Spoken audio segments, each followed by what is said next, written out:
We all know rust wins, right?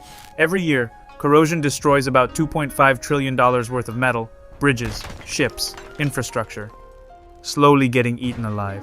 And even today, the best coatings money can buy usually last 20, maybe 30 years before they fail.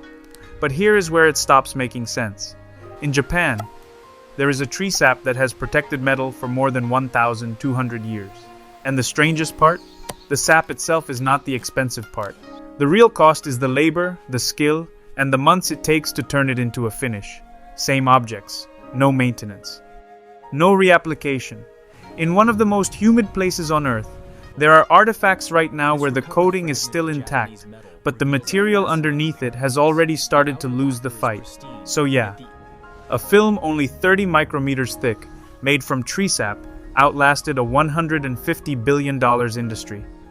And the strangest part? We already know how it works, we just do not use it. Let me show you why. Kyoto. Late 16th century.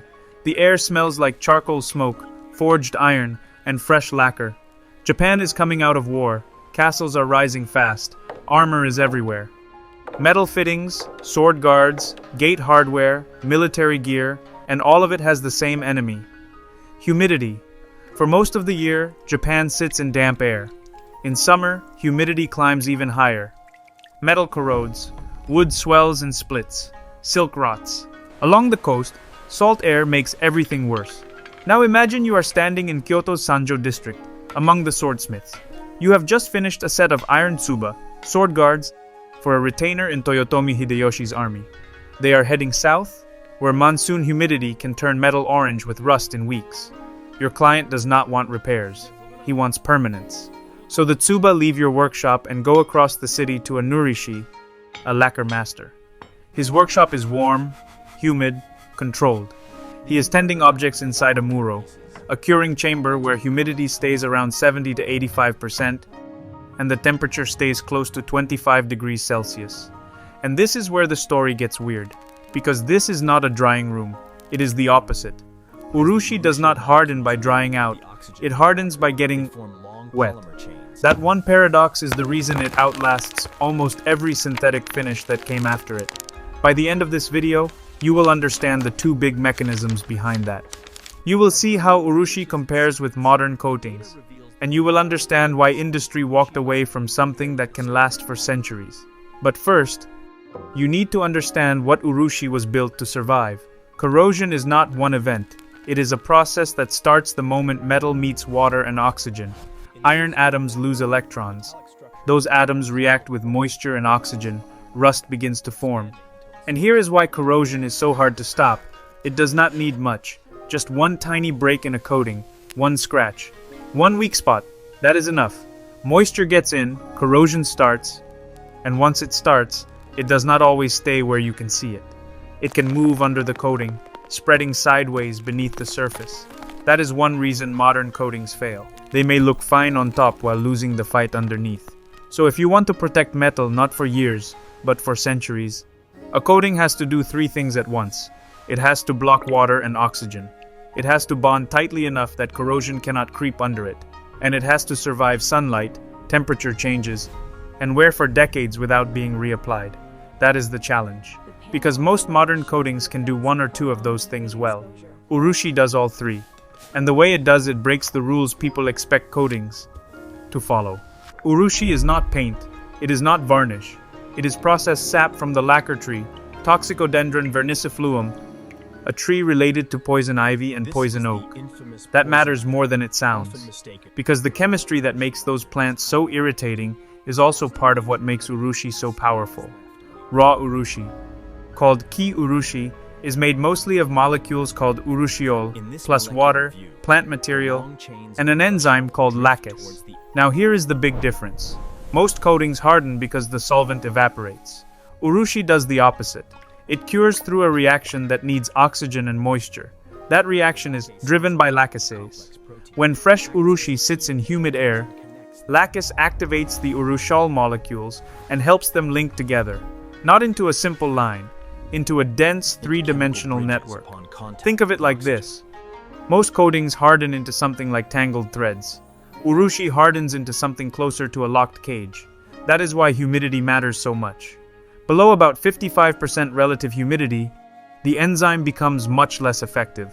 That is why the old curing cabinets stayed around 70 to 85% humidity. They were not drying the lacquer, they were keeping the chemistry alive. And once that network forms, the result is brutal.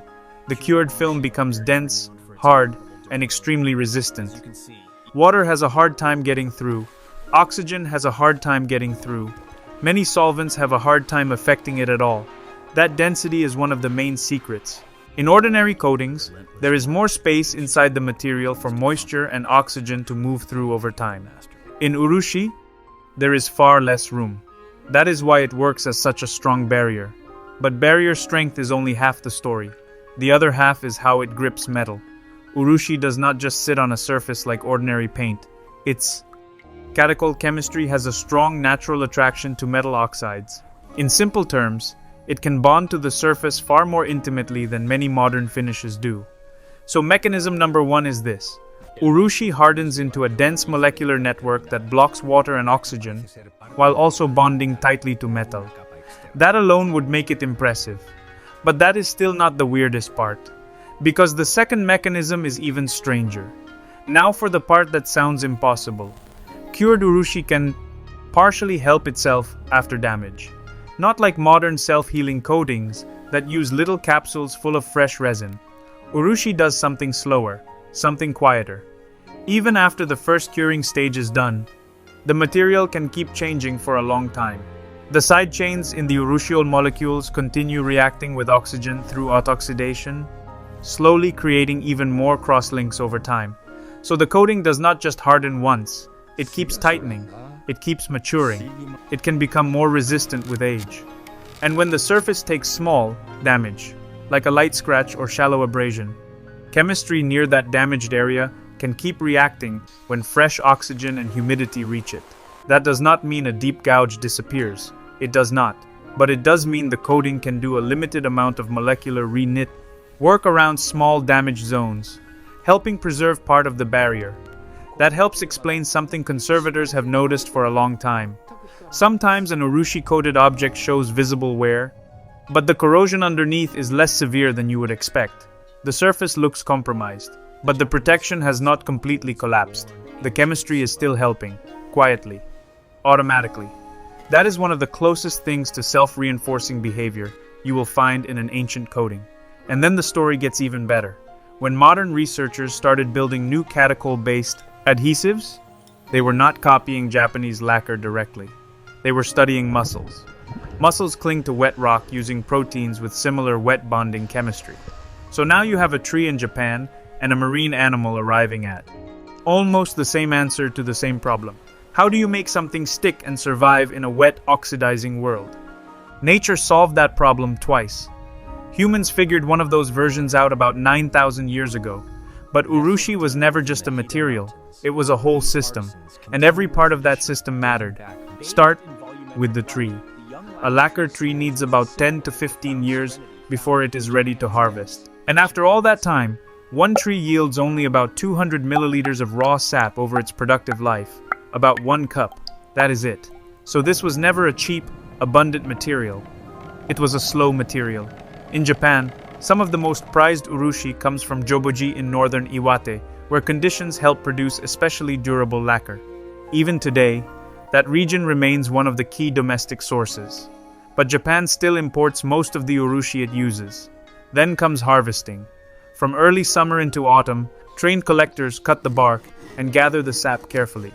Timing matters, because sap collected in peak season tends to produce the strongest finish. Then the sap goes to the lacquer master. This is where raw tree sap becomes a real coating. A crucial step is kurome, the slow stirring and processing of the sap at controlled temperature to remove excess water and make it uniform. Too hot, and the enzyme is damaged. Too cold, too slow, and the film ends up weak. So the chemistry can be ruined before the coating even touches metal. Then comes application. Urushi is laid down in extremely thin coats. Each coat is tiny, but a finished object may receive 20 to 30 layers, and every coat has to cure before the next one goes on. That means one finished object can take months, not hours, not days. months, and that required a human system built for patience.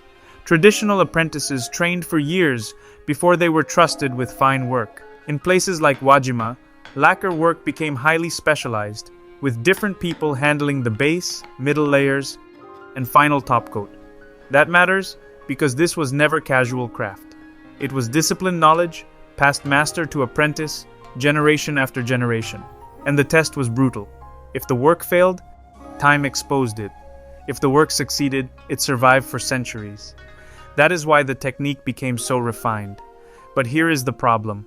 The material survives, the old objects survive, the knowledge survives, the system is what is disappearing. Some traditional lacquer communities now have only a fraction of the skilled masters they had a few decades ago, so the coating that can outlast metal for centuries was perfected by a human system that may not outlast the modern age. Now let us compare it directly, not as myth, as performance. There are 4 categories that matter most for metal protection: hardness, chemical resistance, barrier performance, and longevity. First, hardness. Cured urushi usually lands around 4H to 6H on the pencil hardness scale. That puts it near the top of the modern range, and often above many everyday polyurethane and epoxy coatings. Second, chemical resistance. Urushi stands up well to water, alcohol, mild acids, and mild alkalis. It can even tolerate brief exposure to some harsher chemicals. But it is not invincible. Strong oxidizing acids can damage it. Strong alkalis can break it down over time.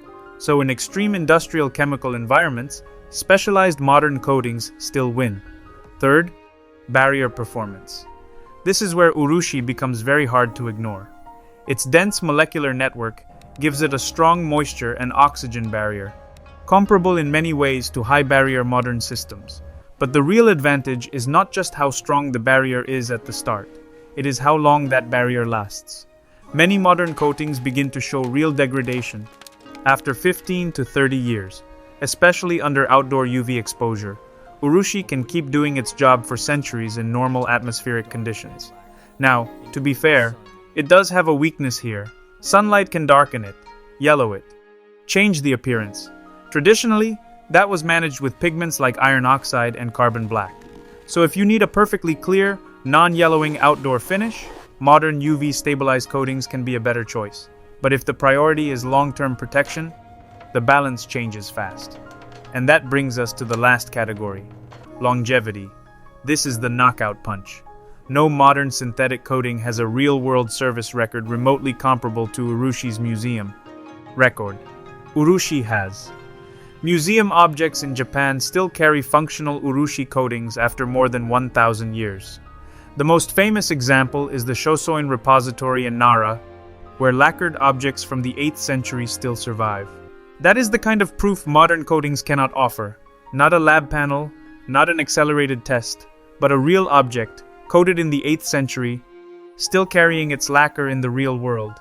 No modern polymer has a real-world record like that. So if the question is pure long-term proof, urushi wins. But modern coatings still dominate the market. Why? Because they win on speed, cost, and scale. Modern systems can coat parts in minutes. Urushi takes months. Modern coatings are cheap per square meter.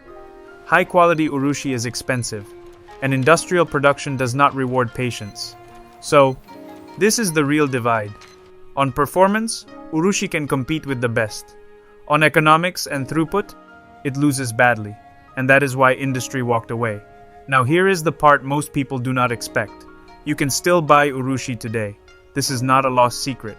It is still a living craft material, and if you apply it correctly, the chemistry of that coating is the same kind of chemistry protecting objects that have already lasted more than 1,200 years. So what does that actually look like? First, sourcing. For metal, the most useful forms are ki-urushi, the raw lacquer, and seshime-urushi, which has been processed for more consistent use. Japanese urushi is usually the highest grade and also the most expensive. Chinese urushi is cheaper and much easier to find, but depending on species and source, it may produce a slightly softer film. So, if maximum durability matters, Japanese material is usually preferred. Second, surface preparation. This is where beginners fail. The metal has to be extremely clean and slightly rough. For iron or steel, remove rust mechanically, then degrease the surface with something like ethanol or acetone. The surface should end up matte, dry, and completely free of oil. Third, application. Urushi wants very thin coats, too thick, and the outside cures before the inside. That leads to wrinkling, cracking, and failure. So the rule is simple. If the coat looks thick, it is too thick. Fourth, curing. After each coat, the object goes into a humid chamber. A sealed container with moisture inside can work. The target is roughly 70 to 85% humidity and room-like temperature. Then you wait. Each coat cures. Then you lightly smooth it. Then you apply the next one. For a real protective finish, think in terms of many coats, not one or two. That is why the process takes so long. Now the big mistakes. Mistake 1. Dry air. People assume drying helps. With urushi, dry air kills the cure. Mistake 2. Thick coats. That traps uncured material underneath and ruins the finish. Mistake 3. Skin contact. Urushiol can cause severe allergic dermatitis, often worse than poison ivy. Gloves, long sleeves, and ventilation matter. And here is the final reality check. A proper urushi coating job on metal can take 2 to 4 months. You cannot rush it with heat. You cannot force it with UV. The biology sets the pace. So when should you not use urushi? Not for permanent water immersion, not for a perfectly clear outdoor finish in direct sunlight, not for high-heat metal parts, and not when the deadline is next week. Urushi is best in one specific lane, long-term atmospheric protection of metal where durability matters more than speed and cost. Inside that lane, it is still extraordinary. So why is this not everywhere? Not because of suppression, not because of conspiracy, because of arithmetic. The 20th century built a world of mass production.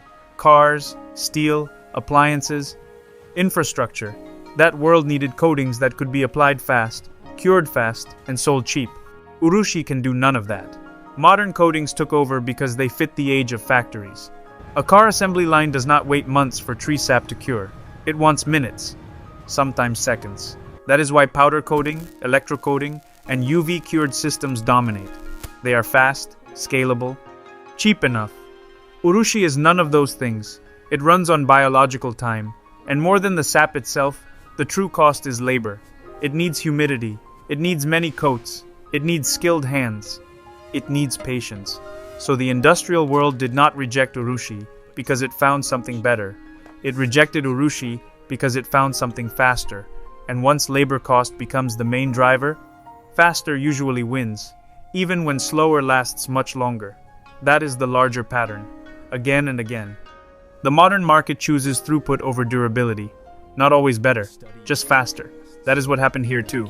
So go back to the number we started with, $2.5 trillion. That is what corrosion costs the world every year. And meanwhile, in Nara, a tree sap film, only 30 micrometers thick, has been resisting that same basic problem for roughly 12 centuries. Not because it was lucky, not because it was constantly maintained, because at the molecular level, it was built to endure. It bonds tightly. It blocks moisture. It keeps strengthening over time. And it does all of that using a chemistry humans learned to control thousands of years before modern polymer science had words for it. The lacquer tree never wrote a paper. The lacquer masters never used the phrase molecular engineering. But that is what they were doing. Through observation, through repetition, through patience, and through time. The objects they coated are still here. Most of what we coat today will not be. That is not nostalgia. That is data. So here is what I want you to do this week. Pick one coated metal object in your home. Anything. A faucet, a hinge, a wrench, a railing. Look closely. Do you see rust, peeling, bubbling, chalking? And how old is that object? Drop one word in the comments, the object you checked. I want to see what people find when they actually look. And if you have ever worked with urushi or natural lacquer, tell us in the comments. Real hands-on experience matters more than theory. Because next time, we are following another ancient Japanese material that modern industry left behind. Not tree sap this time, dirt. Or at least, that is what it looks like at first. It was so valuable that people fought over it, sold it, and built entire farming systems around it. And according to the records, It helped keep the same land productive for thousands of years. That next story is about waste, soil, money, and a farming trick so effective it makes modern fertilizer look a lot less impressive. Subscribe so you do not miss it.